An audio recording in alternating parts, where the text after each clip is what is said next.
নিৰ্বাচন আয়োগৰ বিৰুদ্ধে হুংকাৰ ৰাহুল গান্ধীৰ সংবিধানৰ বিৰুদ্ধে কাম কৰিছে নিৰ্বাচন আয়োগে সংবিধানৰ ক্ষতি কৰাসকলক ক্ষমা নকৰে কংগ্ৰেছে এদিন হলেও বিৰোধীৰ মুখামুখি হ'ব লাগিব নিৰ্বাচন আয়োগ কালি অৰ্থাৎ 7 আগষ্টত ৰাহুল গান্ধীয়ে সম্বোধন কৰে এখন বিস্ফোৰক সংবাদমেল যোগে নিৰ্বাচন আয়োগে বিজেপিৰ হৈ ভোট চুৰি কৰাৰ অভিযোগ অনাই নহয় তাক প্ৰমাণ কৰে ৰাহুল গান্ধীয়ে বিৰোধী দলপতিগৰাকীয়ে বিগত সময়ছোৱাত নিৰ্বাচন আয়োগৰ বিৰুদ্ধে উত্থাপন কৰি আহিছিল ভোট চুৰিৰ অভিযোগ কিন্তু কালিৰ দিনটোত নিজৰ অভিযোগ প্ৰমাণ কৰে ৰাহুল গান্ধীয়ে এই সংবাদমেলৰ পাছতে নিৰ্বাচন আয়োগৰ বিৰুদ্ধে অধিক সোচ্চাৰ হৈ পৰিছে ৰাহুল গান্ধীৰ লগতে কংগ্ৰেছ দল নিৰ্বাচন আয়োগে বিজেপিৰ হৈ কাম কৰাৰ অভিযোগেৰে আজি কংগ্ৰেছে কৰ্ণাটকত আয়োজন কৰে বিশাল ৰেলী য'ত ৰাহুল গান্ধীৰ লগতে উপস্থিত থাকে এআইচিচিৰ সভাপতি মল্লিকাৰ্জুন খাৰ্গে আৰু কংগ্ৰেছৰ আন কেইবাজনো শীৰ্ষ নেতা এই সভাতেই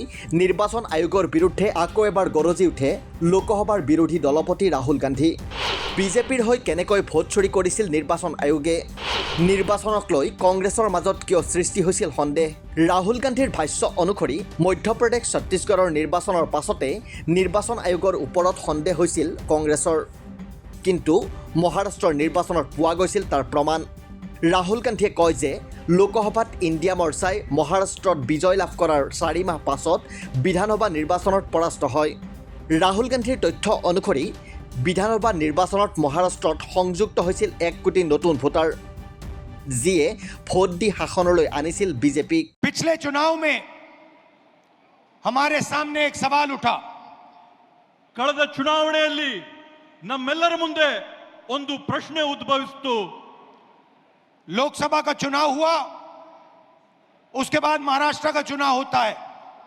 ಲೋಕಸಭೆಯ ಒಂದು ಚುನಾವಣೆ ಆಯಿತು ಆ ಲೋಕಸಭೆಯ ಚುನಾವಣೆಯ ಬೆನ್ನಲ್ಲೇನೆ ಮಹಾರಾಷ್ಟ್ರ ರಾಜ್ಯದಲ್ಲಿ ಅಲ್ಲಿನ ವಿಧಾನಸಭೆಯ ಚುನಾವಣೆ ಆಯಿತು लोकसभा में हमारा गठबंधन महाराष्ट्र के चुनाव को जीतता है ಮಹಾರಾಷ್ಟ್ರದ ಲೋಕಸಭೆಯ ಚುನಾವಣೆಯಲ್ಲಿ ನಮ್ಮ ಇಂಡಿಯಾ ಮೈತ್ರಿಕೂಟ ಅಲ್ಲಿರ್ತಕ್ಕಂಥ ಚುನಾವಣೆಯಲ್ಲಿ ಜಯನ ಸಾಧಿಸುತ್ತೆ और फिर 4 महीने बाद बीजेपी महाराष्ट्र में विधानसभा जीतती है ಅದಾದ ನಂತರ ಕೇವಲ 4 ತಿಂಗಳೊಳಗೆ ಬಿಜೆಪಿಯಲ್ಲಿ ವಿಧಾನಸಭೆಯ ಚುನಾವಣೆಯಲ್ಲಿ ಗೆಲುವನ್ನ ಸಾಧಿಸುತ್ತೆ आश्चर्यजनक नतीजा था ಇವತ್ತು ಅದರ ಪರಿಣಾಮ ಏನಾಗಿದೆ हमने पता लगाया तो पता लगा कि 1 करोड़ नए वोटरों ने वोट किया विधानसभा में ಇವತ್ತು ನಾವು ಆ ಒಂದು ಫಲಿತಾಂಶದಲ್ಲಿ ಪತ್ತೆ ಹಚ್ಚಿದ್ದೇನಂತಂದ್ರೆ ವಿಧಾನಸಭೆಯ ಚುನಾವಣೆಯಲ್ಲಿ ಹೊಸದಾಗಿ 1 ಕೋಟಿ ಜನ मतदान ಮಾಡಿದ್ದಾರೆ ಅಂತ ಹೇಳಿ 1 करोड़ नए लोग जिन्होंने लोकसभा में अपना वोट नहीं डाला था जादू से ये विधानसभा में वोट डालने निकल आए 1 ಕೋಟಿ ಜನ ಲೋಕಸಭೆಯ ಚುನಾವಣೆಯಲ್ಲಿ ಯಾರು ಮತ ಹಾಕಿರಲಿಲ್ವೋ ಆ ಜನ 1 ಕೋಟಿ ಜನ ಹೊಸದಾಗಿ ಮಹಾರಾಷ್ಟ್ರದಲ್ಲಿ ನಡೆದಂತ ವಿಧಾನ ಪರಿಷತ್ತಿನ ಚುನಾವಣೆಯಲ್ಲಿ मतदान ಮಾಡಿರತಕ್ಕಂತದ್ದನ್ನ ನಾವು ಗಮನಿಸಿದ್ದೇವೆ और जहां भी ये नए वोटर आए वहां पर बीजेपी चुनाव जीती ಅದರ ನೇರವಾದಂತ ಪ್ರತಿಫಲ ಏನಾಗುತ್ತಂತಂದ್ರೆ ಆ ಚುನಾವಣೆಯಲ್ಲಿ ಬಿಜೆಪಿ ಪಕ್ಷ ಜಯನ ಸಾಧಿಸುತ್ತೆ हमारे गठबंधन के वोट कम नहीं हुए ನಮ್ಮ ಒಂದು ಮೈತ್ರಿಯ ಫಲಿತಾಂಶದಲ್ಲಿ ನಮ್ಮ ಮತಗಳ ಸಂಖ್ಯೆಯಲ್ಲಿ ಯಾವುದೇ ಒಂದು ಚೂರು ಕೂಡ ಕಡಿಮೆ ಆಗಿಲ್ಲ जितने हमें लोकसभा में मिले उतने ही हमें विधानसभा में मिले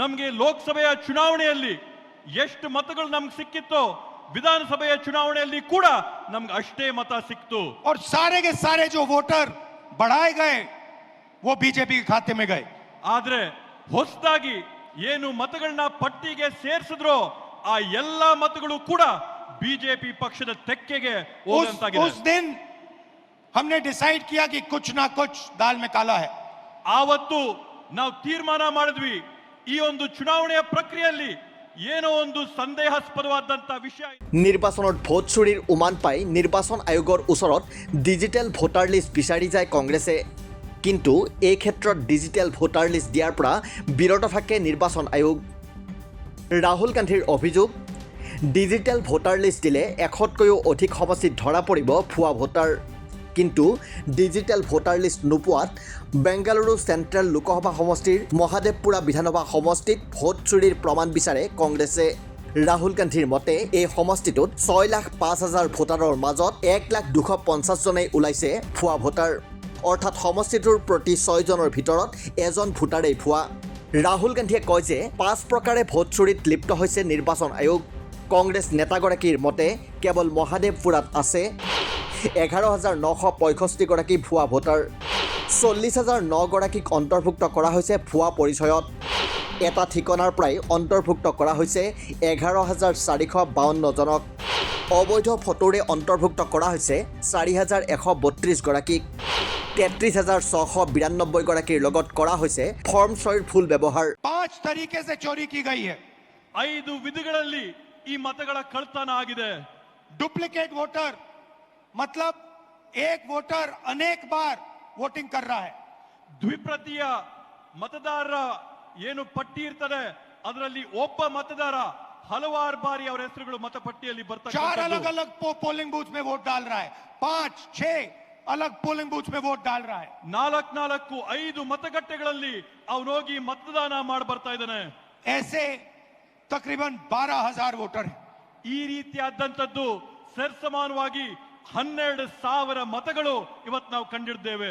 फेक एंड इनवैलिड एड्रेस मतलब इनका पता नहीं है या फिर 0 नंबर एड्रेस है। ನಕಲಿಯಾದಂತ ವಿಳಾಸಗಳಲ್ಲಿ ಅವರ ವಿಳಾಸ ಸಿಗದೇ ಇದ್ದಂತವರು ಈ ಪಟ್ಟಿಗಳಲ್ಲಿದ್ದಾರೆ। तकरीबन 40,000 ऐसे वोट हैं। ಹತ್ತತ್ರ 40,000 ಈ ರೀತಿಯಾಗಿ ವಿಳಾಸ ಸಿಗದೇ ಇದ್ದಂತ ಮತದಾರರು ನಾವು ಗುರುತಿಸಿದ್ದೇವೆ। बल्क वोटर एक एड्रेस में, ಒಂದೇ ವಿಳಾಸದಲ್ಲಿ ದೊಡ್ಡ ಸಂಖ್ಯೆಯಲ್ಲಿ ಮತದಾರರ ನೋಂದಣಿಯಾಗಿರ್ತಕ್ಕಂಥದ್ದನ್ನ ನಾವು ಗುರುತಿಡಿದ್ದೇವೆ। एक बेडरूम का घर है और उसमें 40-50 लोग रहते हैं। ಒಂದೇ ಒಂದು ಕೊಠಡಿಯ ಮನೆ ಇದೆ, ಆ ಒಂದು ಕೊಠಡಿಯ ಮನೆಯಲ್ಲಿ 40, 50, 80 ಜನ ವಾಸ ಇದ್ದಾರೆ। और जब उनको वहां हम ढूंढने जाते हैं वहां पे कोई नहीं है।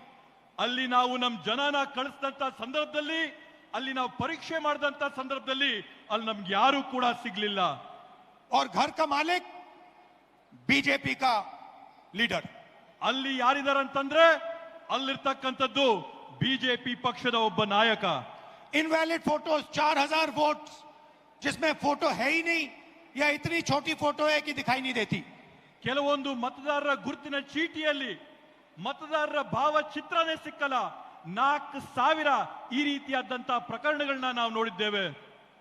और 34,000 तकरीबन 34,000 वोट जहां फॉर्म 6 को मिसयूज किया गया है। ಮತ್ತೆ ಅದ್ರ ಜೊತೆಗೆ ವಿಶೇಷವಾಗಿ ಸುಮಾರು 32,000 ಪ್ರಕರಣಗಳಲ್ಲಿ ಮತದಾರರ ಪಟ್ಟಿಯಲ್ಲಿ ನಮೂನೆ 6ರಲ್ಲಿ ಏನು ನೂತನವಾಗಿ ಮತನ ಹಾಕೋಬೇಕೋ ಅದರಲ್ಲಿ ನಾವು ಅವ್ಯವಹಾರ ಕಂಡಿದ್ದೇವೆ। फॉर्म 6 फर्स्ट टाइम वोटर्स के लिए होती है। ನಮೂನೆ 6 ಏನಿರುತ್ತೆ ಚುನಾವಣೆಯ ಪ್ರಕ್ರಿಯೆಯಲ್ಲಿ ಅದು ನೂತನವಾಗಿ ಮತದಾನ ಮಾಡೋರ್ಗೋಸ್ಕರ ಮೀಸಲು ಮಾಡಿರ್ತಕ್ಕಂಥ ನಮೂನೆ। 34,000 ऐसे लोग हैं जिनकी आयु किसी की 90 साल, किसी की 80, 81, 82। 34,000 ಈ ರೀತಿಯಾದಂತ ಜನ ಇದ್ದಾರೆ ಯಾರ ವಯಸ್ಸು 95 ವರ್ಷ ಆಗಿದೆ, 90 ವರ್ಷ ಆಗಿದೆ, 85 ವರ್ಷ ಆಗಿದೆ।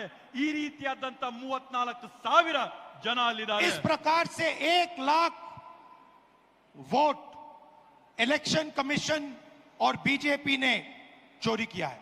ಈ ರೀತಿಯಲ್ಲಿ ಈ ಮಾದರಿಯಲ್ಲಿ ಬಿಜೆಪಿ ಪಕ್ಷ ಮತ್ತೆ ಚುನಾವಣೆ ಆಯೋಗ 1,00,000 ಮತಗಳ ಕಳ್ತನನ ಮಾಡಿರ್ತಕ್ಕಂಥದ್ದು ನಾವು ನೋಡಿದ್ದೇವೆ। डुप्लीकेट वोटर्स में एक व्यक्ति कर्नाटक में वोट देता है, उसके बाद उत्तर प्रदेश में वोट देता है। ನಕಲಿ ಮತದಾರರ ಪಟ್ಟಿಯಲ್ಲಿ ನಾವು ನೋಡಿದೀವಿ, ನಕಲು ಮಾಡಿಕೊಂಡು ಒಬ್ಬೇ ಮತದಾರನು ಕರ್ನಾಟಕ ರಾಜ್ಯದಲ್ಲಿ ಮತ ಹಾಕ್ತಾನೆ, ಮಹಾರಾಷ್ಟ್ರದಲ್ಲಿ ಮತ ಹಾಕ್ತಾನೆ, ಯುಪಿ ರಾಜ್ಯದಲ್ಲಿ ಮತ वोट देने ಹಾಕ್ತಾನೆ। का अधिकार उसको